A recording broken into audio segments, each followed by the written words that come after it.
We're going to continue our discussion. Can I be an American soldier in the Lord's Army? And last week I got sort of ahead with myself, and we'll give you full disclosure, and then I'm going to give everybody here in the audience a minute or two if you want to. Can you be in the American Army? Can you be a soldier? Can you be an Army, Air Force, Navy, Marines, and be a Christian, and then make a comparison to the Lord's Army?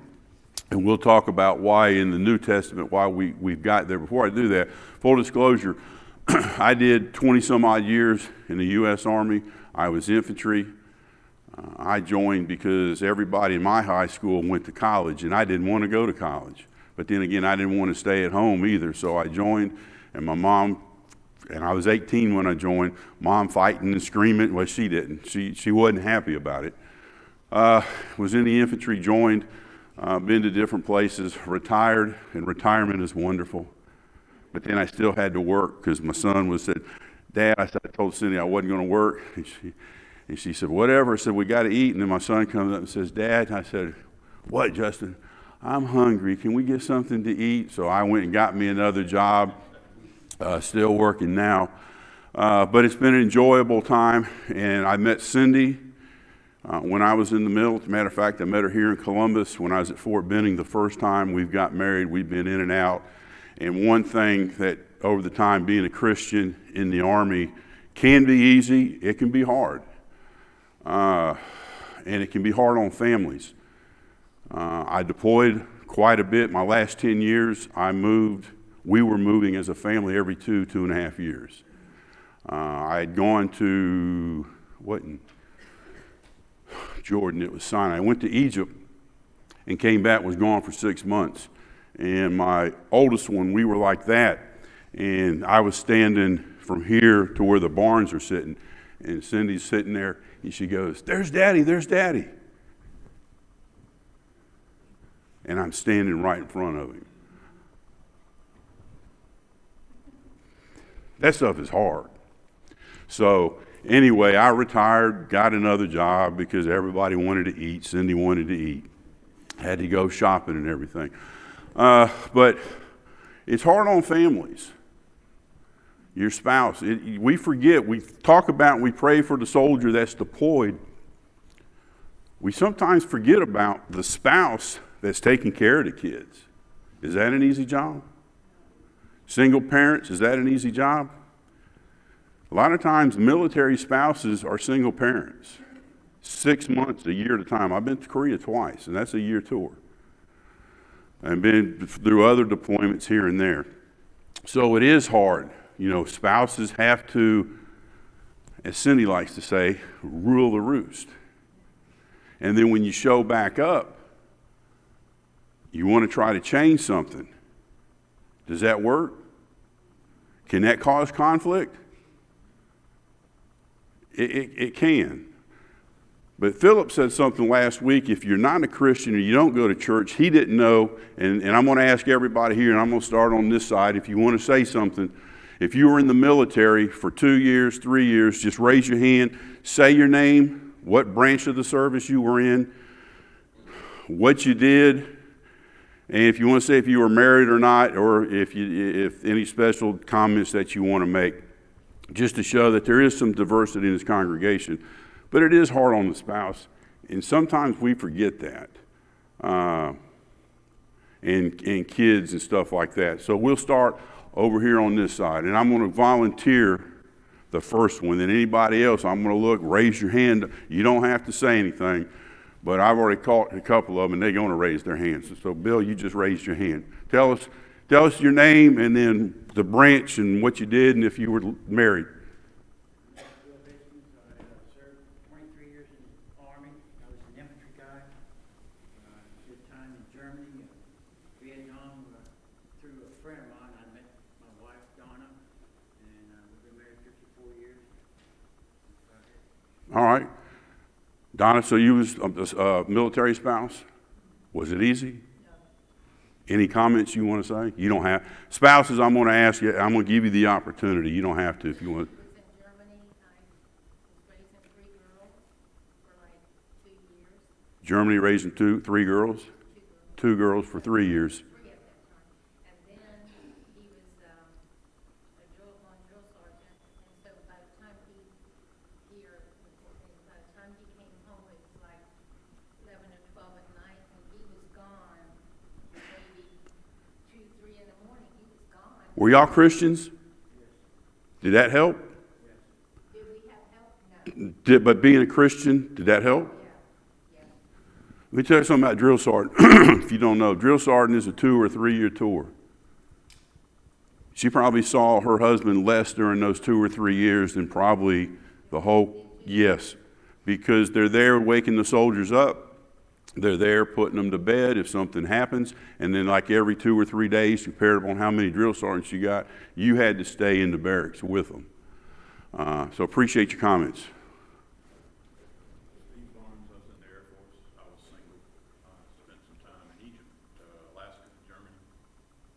And what was your job in the Air Force? I was a desk jockey. Okay.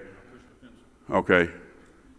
Were you here last week? And you guys don't even consider us part of the military. No, you're right. You hear what he said? He said, you guys, were you here last week? Were you here last week? No. Okay, yeah, well, Philip said the same thing, and Philip said the same thing you said, or we went Air Force. You know, the Air Force, and I told the story of getting water last week. That was a true story. Air Force, when they go eat, they get served, and would you like this? And they sit down, and then they get up. They don't have to take their trays up. Somebody comes and does it and gives them a to-go bag and a goodie. The Army, you're lucky if you even get anything on your plate. You don't have time to sit down, and then you better pick that stuff up and throw it away when you're going. Appreciate the comment. Anybody else back? Yes? We don't have a chow hall, we had a dining hall.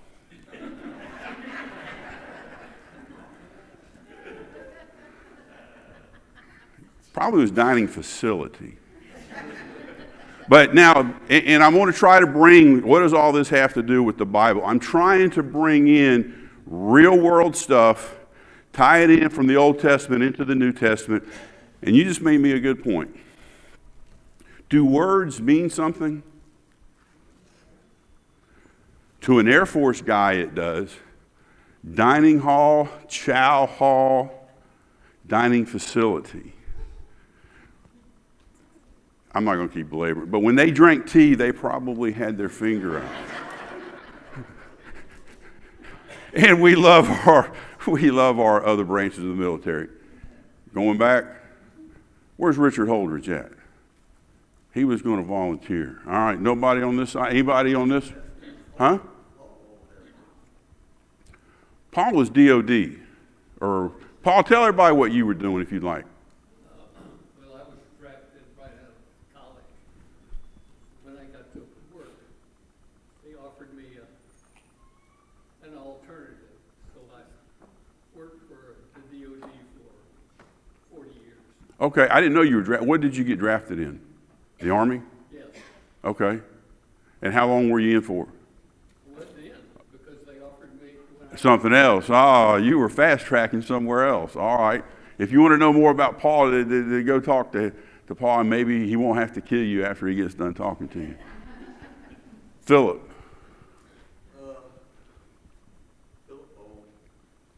You know, I ain't the sweet baby now as I used to be then. I went into the Air Force because the Air Force could get me out of town quicker than the Marines could. So in the Air Force, I'm jet engine mechanic, 8 years, married, 3 kids. Life is great. All right. Rick. Carnes, Air Force, 4 years, not very lousy. All right. And what did you say you did in the Air Force? Program computer. Programming computers, what you did in the civilian world. Okay. Looks like we have Air Force versus Army way outside of Fort Benning. Y'all are putting up some tick marks. Yeah, my drive notes from the president in Vietnam was not heavy, so I went to join the Air Force for 4 years, and the long-range radar was there. Okay. And were you married? Yeah. Okay. There's another Air Force. Got another job, got drafted. Usually when you get drafted, what did that mean? You was going in the Army. And then we got two. Good. Okay. Anybody else? Yes, ma'am. Yeah. I was in the Navy. Okay, we got a Navy. And what did you do in the Navy? I was a surgical technologist. And how long did you do in the Navy? I did 4.5 years, and then I did the reserve time after that. Okay, reserves. Okay. Anybody else? Chad? Oh, I was in the Army. A friend came to me one day and said, "Hey, Chad," he says, "let's join the Army." I said, "Oh, okay." So we went down, we took our test, did all the basic stuff, and I got, "Hey, John, I got my papers to go."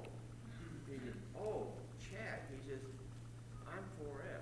I'm colorblind." So he waved goodbye. I was just in the Army Reserve. I was in for the 6 years, and I was a mechanic.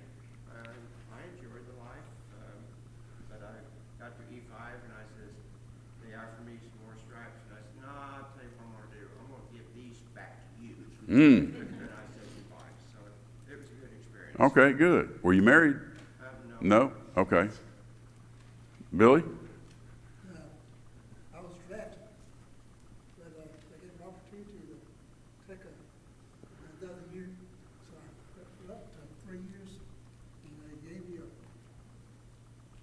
option to be in the supply. And I was in the supply with Vietnam training, Fort Hood first, Vietnam stayed for a year, come back, went in, stayed for another year, we got out. Okay. Were you married? Yeah. All right. You met Becky after you got out? All right, because I just thought maybe y'all was married. I know Becky got some stories. Anybody else on this side? All right, I appreciate you sharing. So there is people, I guess I was surprised at the number of Air Force people here. And the Army, a lot of the Army guys' families are not here right now because they're either away at training or doing this or doing that when you get a weekend or whatever they take off. But words mean something. Dining facility, chow hall, and that's what we're going to get into. And I think we touched on it last week. And we're going to go to, is killing and murder the same thing? Did we come to a conclusion on that? We did not come to a conclusion, or let me ask you this, is killing and murder the same? All killing is murder, but all murder is not killing. All right, all killing is murder, but all murder is not killing. Is the death penalty the killing of someone? We're getting into biblical topics here, and we're getting to things that maybe you've never thought about. Is killing, is the death penalty authorized in the Bible? Well, we're fixing to get into this next topic. Words mean something. God's law did it. God's law did it. We don't want to talk about that, though. Now, let me just say this. We're going to get into some topics that have some political beliefs, have some biblical beliefs. We're going to go with the biblical. You may agree or disagree. You may have a point of opinion. Just because we have a death penalty doesn't have to be enforced. Some of y'all sitting on a jury maybe. In Alabama, they vote on a death penalty. You may sit on a jury that says, does this person get the death penalty or do they not get the death penalty? You've got to make that decision. And there's nothing wrong with saying no, if that's what your conscience says. All right, I'm going to try to make biblical applications to us sitting in Columbus, Georgia in the 21st century. Andrew, I saw you.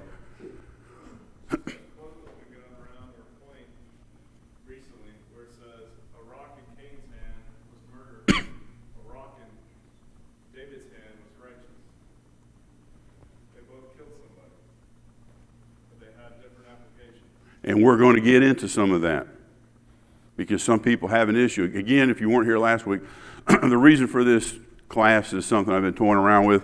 It's all lot of people from military, and then can a pacifist be a Christian? Can a soldier be a Christian?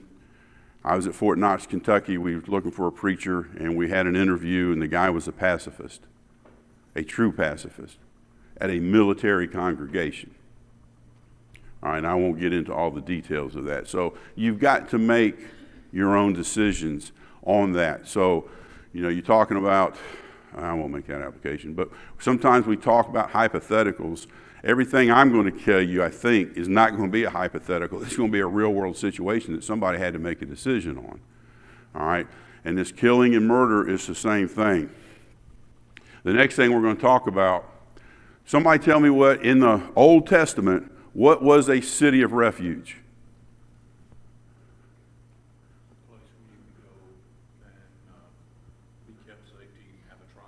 A place where you go and be kept safe so you can have a trial. Be safe from what? Retribution. Retribution from who? People. Do we have retribution today from people? All right. Who said yes? You want to expand on that, or you don't have to? But okay. All right. What I'm trying to do is build a foundation of the American Soldiers Army and God's Army. But in order we can expand on that stuff, we've got to know the foundation of where this stuff started from, where our laws of today, how they got to today, or how they've changed from a city of refuge. Let's go to Numbers 35, and I've changed that. I'm going to read it, and it'll start in verse 10. We'll try to go to verse 32. City of refuge, Numbers 35, starting in verse 10. And I'll say 9. Then the Lord spoke to Moses. This is God speaking to Moses. This isn't Moses just saying, I'm going to think this up. This isn't Abraham saying, I'm going to do this. This is God speaking to Moses. And who is Moses? Leader of the Israelites. And who got the 10 Commandments? And who got all these other laws? When did this stuff start becoming codified or written in stone, so to say? We're going to find out. Here we go. Verse 10, speak to the children of Israel and say to them, when you cross the Jordan into the land of Canaan, then you shall appoint cities to the cities of refuge for you, that the manslayer who kills any person accidentally may flee there. All right, he's making a distinction of accidentally. They shall be your cities of refuge for you from the avenger, that the manslayer may not die until he stands before the congregation in judgment. That means he's going to get a trial. He's going to get a hearing, whatever it is you want to call it. And the cities which you give, you shall have 6 cities of refuge. You shall appoint 3 cities on this side of the Jordan, and 3 cities you shall appoint in the land of Canaan, which be the cities of refuge. Anybody want to explain what there's a river, 3 on this side of the river and 3 on that side of the river. Why does he say that? Some of them didn't cross over to the promised land. Sir? If you remember, when they got ready to go into Israel, they went across the Jordan, and some of them wanted to stay there, but what did Moses tell them? You can stay here, but you're still going to come in here, and you're going to help the nation of Israel take the rest of Israel. All right? So he makes a distinction, because we know, we love our lawyers, but we know lawyers will hide loopholes. So he had 3 on this side and 3 on that side. These 6 cities shall, in verse 15, these 6 cities shall be refuge for the children of Israel, for the stranger and for the sojourner among them, that anyone who kills a person accidentally may flee there. But if he strikes him with an iron implement so that he dies, he is a murderer. The murderer shall surely be put to death. And if he strikes him with a stone in the hand by which one could die, and he does die, he is a murderer. The murderer shall be put to death. Do we already see a change in language between murderer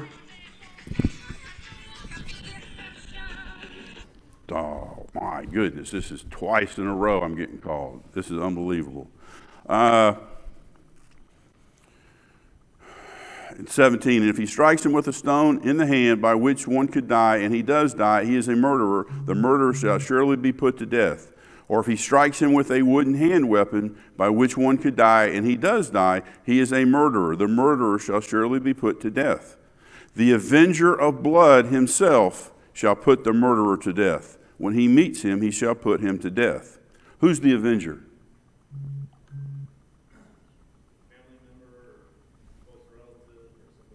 Family member, close, and we're going to talk about that because down here underneath that I've got why genealogy is important in more ways than one when we read the Bible. Verse 20, if he pushes him out of hatred or while lying in wait, hurls something at him so that he dies, or an enemy he strikes him with his hand so that he dies, the one who struck him shall surely be put to death. He is a murderer. The avenger of blood shall put the murderer to death when he meets him. However, if he pushes him suddenly without enmity, or throws anything at him without lying in wait, or uses a stone by which a man could die, throwing it at him without seeing him so that he dies, while he was not his enemy or seeking his harm, then the congregation shall judge between the manslayer and the avenger of blood according to these judgments. So what is he talking about in those couple verses there about how the manner of death has happened? There was no intent. It was an accident. Everybody agree with that? Then the congregation shall, verse 24, then the congregation shall judge between the manslayer and the avenger of blood according to these judgments. So the congregation shall deliver the manslayer from the hand of the avenger of blood, and the congregation shall return him to the city of refuge where he had fled, and he shall remain there until the death of the high priest who was anointed with the holy oil. But if the manslayer at any time goes outside the limits of the city of the refuge where he fled, so if you meet one of these qualifications, you go to a city of refuge, you're safe, you're on base, like when you play tap tag or something like that. You're safe. But if the manslayer at any time goes outside the limits of the city of refuge where he fled, and the avenger of blood finds him outside the limits of the city of refuge, and the avenger of blood kills the manslayer, he shall not be guilty of blood, because he should have remained in the city of refuge until the death of the high priest. But after the death of the high priest, the manslayer shall return to the land of his possessions. And these things shall be a statute of judgment to you throughout your generations and all your dwellings. Whoever kills a person, the murderer shall be put to death on the testimony of witnesses. But one witness is not sufficient testimony against a person for the death penalty. Why do you think he said that? Because, with only one person coming against the other, he could be telling a story. Okay. What do you think? Might be making something up. Yeah. Huh? Eliminate prejudices? Did y'all know that?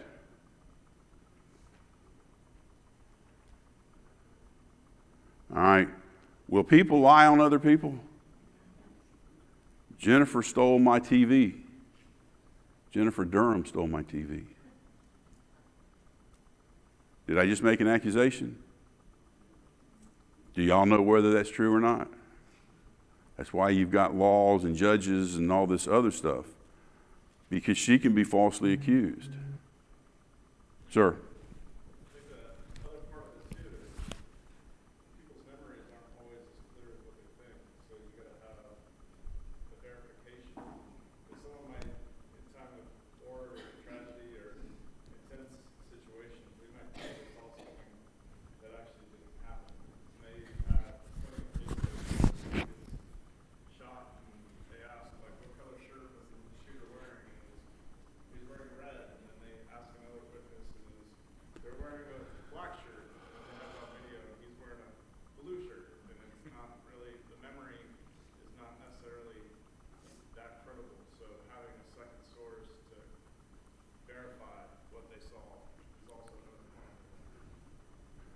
All right.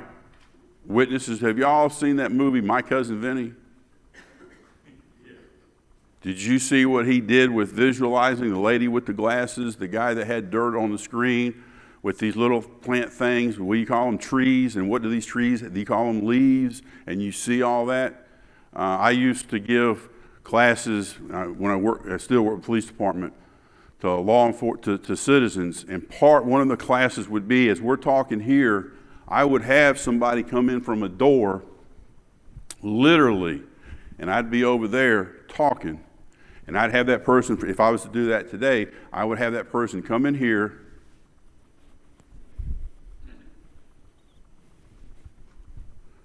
and walk out the door. I would keep talking for 2 or 3 minutes, and then I would stop. And I'd say, did anybody come in this room? Just like this. And what do you think the overwhelming answer was?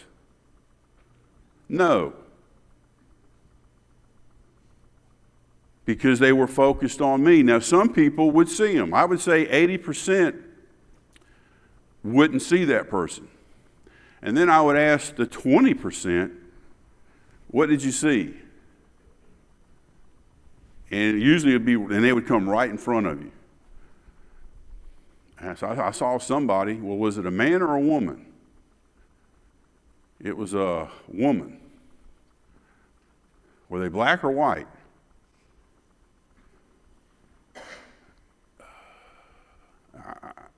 They were black. Ended up being it was a white guy. Some would say white male, some would say a white female, some would say a black female. And so you say, how does that happen? We all saw the same thing. We were in the room with the same thing. That's why it's a challenge for police officers when they go have a crime, a murder in particular, trying to get witnesses, one that are accurate, one that'll say anything. A lot of people won't talk. And if they do say anything, are they prejudiced or biased? Can they actually see? Were they actually looking there at the time when they saw it, or were they over here and heard something and saw somebody running? That person running was going to call 911. But the description they gave as the murderer was the person that was going to call. Y'all see what I'm talking about? So that's why some of this stuff is hidden. I would say hidden, but that's why a lot of these laws that we have today, because the innocent, America is unique. You're innocent until proven guilty in America. Other places, you're guilty until proven innocent. So, and they were trying to do that. So, question. Do we have cities of refuge today?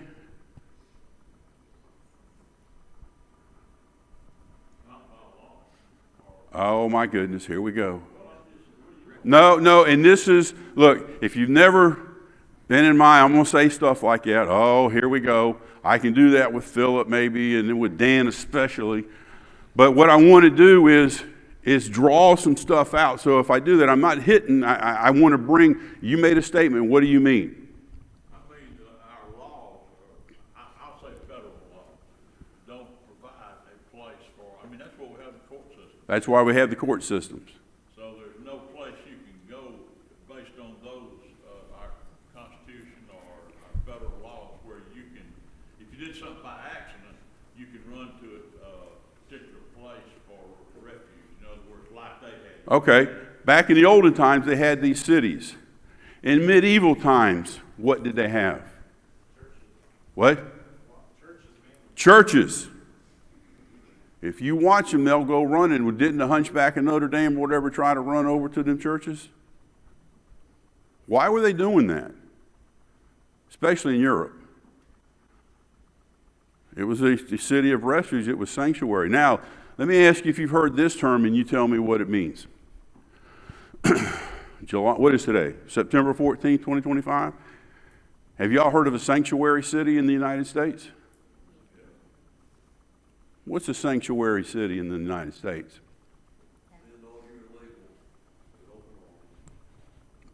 Send all the illegals with open arms? That's where you're forgiven from your crime. You're forgiven for your crime. Do we have sanctuary cities or self-proclaimed? Let me say this, and he's right. There are no federal. There's nothing by law that there's a city of refuge or a sanctuary city. These cities, the sanctuary cities that we talked about that you hear in the United States, Are those governed by any laws? They're local. Other than their local laws? Okay. But the theory is what? Why do they have a sanctuary city? The theory comes all the way back to these cities of refuge. That's where it comes from, where somebody can go and be safe.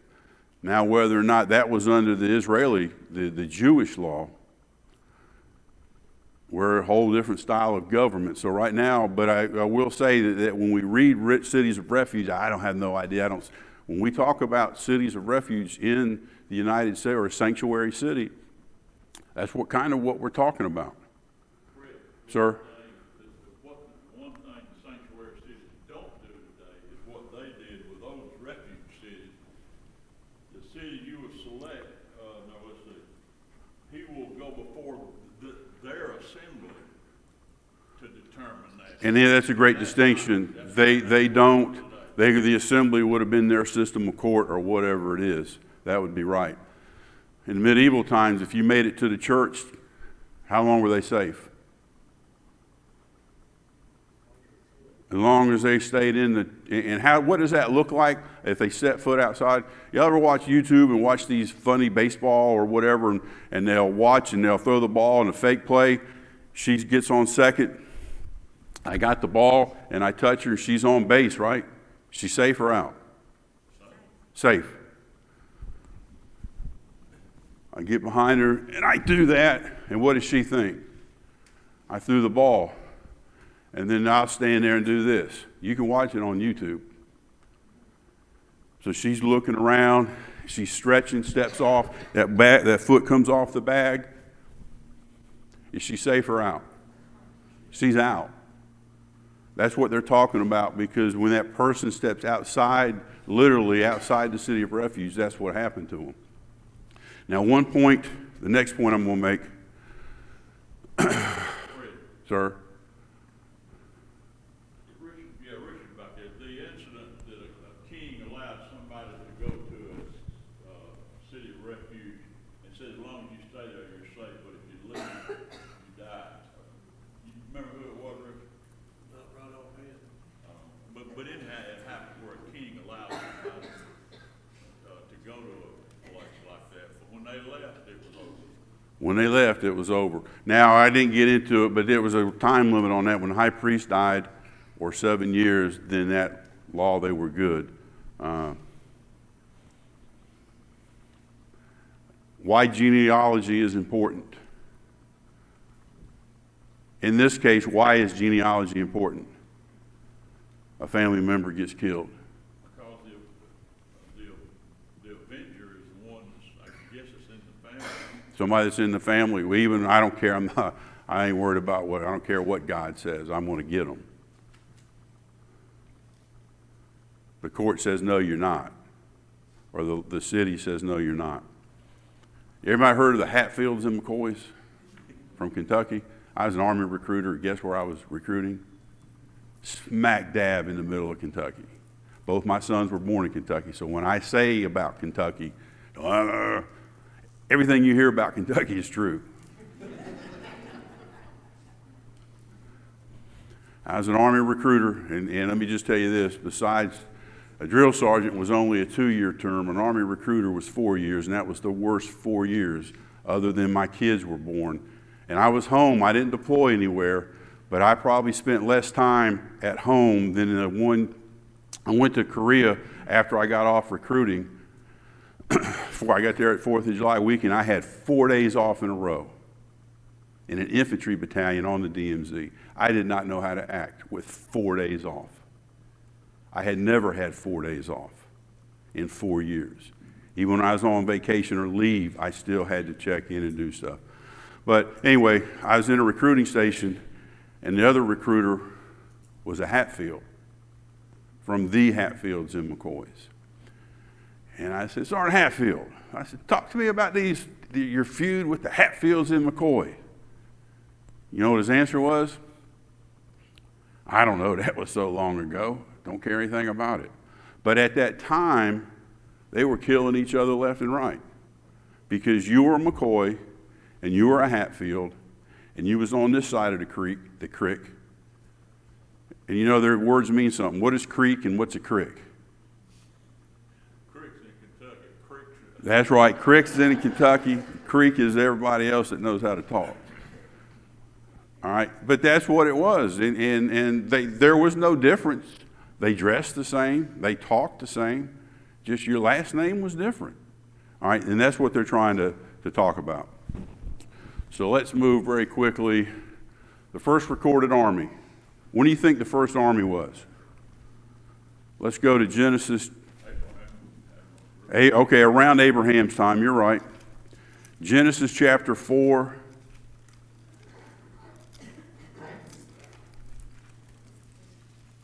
I'm hoping this is right. Oh, wait a minute. I'm sorry, it's not. Genesis chapter 14. I have to keep my notes because my thing back here in the back is not working this morning. Genesis chapter 14. And I believe, and Richard, you can correct me if I'm wrong, or Dan or somebody, I think this is the first recorded armies that we read about in the Bible. Genesis chapter 14, verses 1 through 12. And it came to pass in the days of Emperor, king of Shinar, Arioch, king of Elshazar, Chedorlaomer, king of Elam, and Tidal, king of nations, that they made war with Bera, king of Sodom, Bersha, king of Gomorrah, Shinar, king of Admah, Shimber, king of Zebulun, and the king of Bela, that is Zor. All these joined together in the valley of Siddim, that is the Salt Sea. 12 years they served Chedarium, and in the 13th year they rebelled. In the 14th year, whatever his name, Shemariah and the kings that were with him came and attacked the Rephaim and Ashmir, Kiriam, Huzim, and Ham, the Eman, and Shaviv, Kirathim, and the Horites in their mountain of Seir, as far as El Paran, which is by the wilderness. They then turned back and came to En Meshpat, that is in Kadesh, and attacked all the country of the Amalekites, and also the Amorites who dwelt in Hazeh and Tamar. And the king of Sodom, the king of Gomorrah, the king of Admah, the king of Zebulun, and the king of Bela, that is Zor, went out and joined together in battle in the valley of Siddim against Chelamar, king of Elam, Tidal, king of nations, Amorah, king of Shinar, and Arioch, king of Elishar, 4 kings against 5.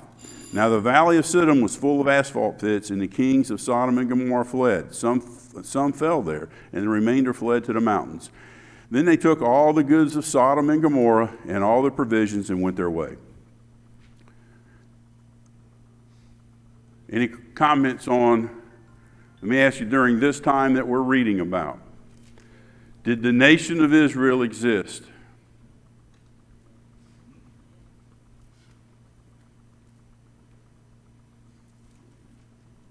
Okay, okay, in verse 12, let me give you a clue. They also took Lot, Abram's brother's son, who dwelt in Sodom, and his goods and departed.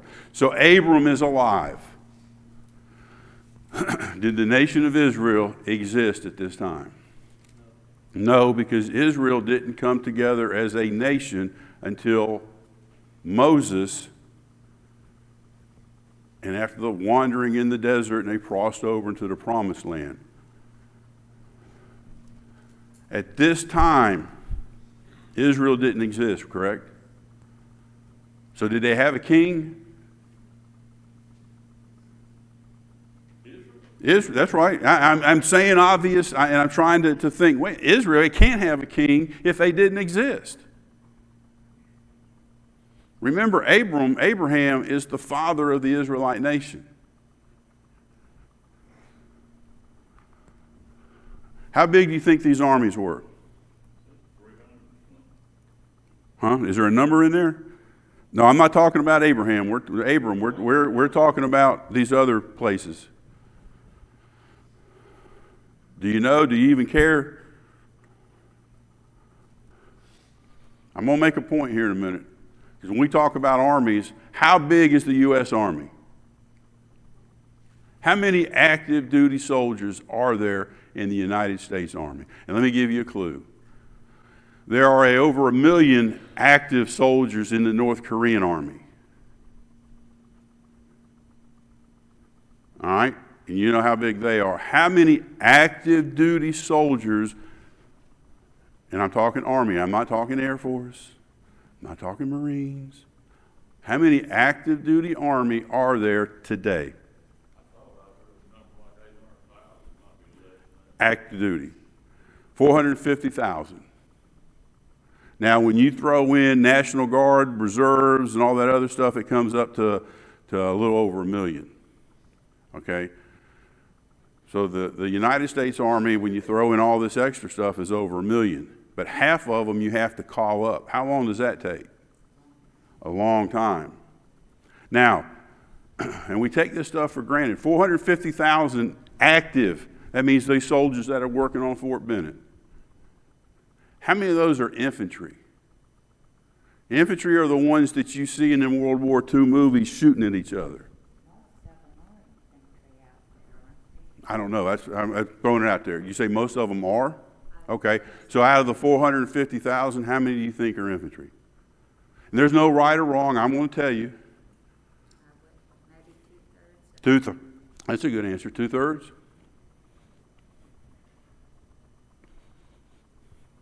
Approximately 65,000 infantry. The ones that go fight these wars that we're fixing to read about.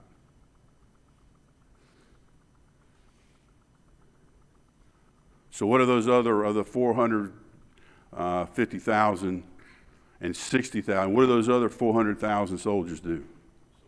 They support them. That's why battles are won and lost in the support side. When I was in Korea, there's a 1 million man North Korean army. When I was over there both times, and I was in an infantry unit, a straight leg infantry unit, which means I walked. There's 2 battalions of those.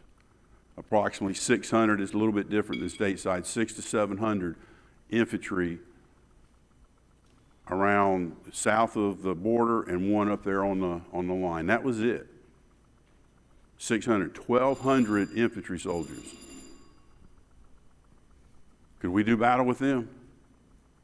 We'll talk about it. Appreciate your time.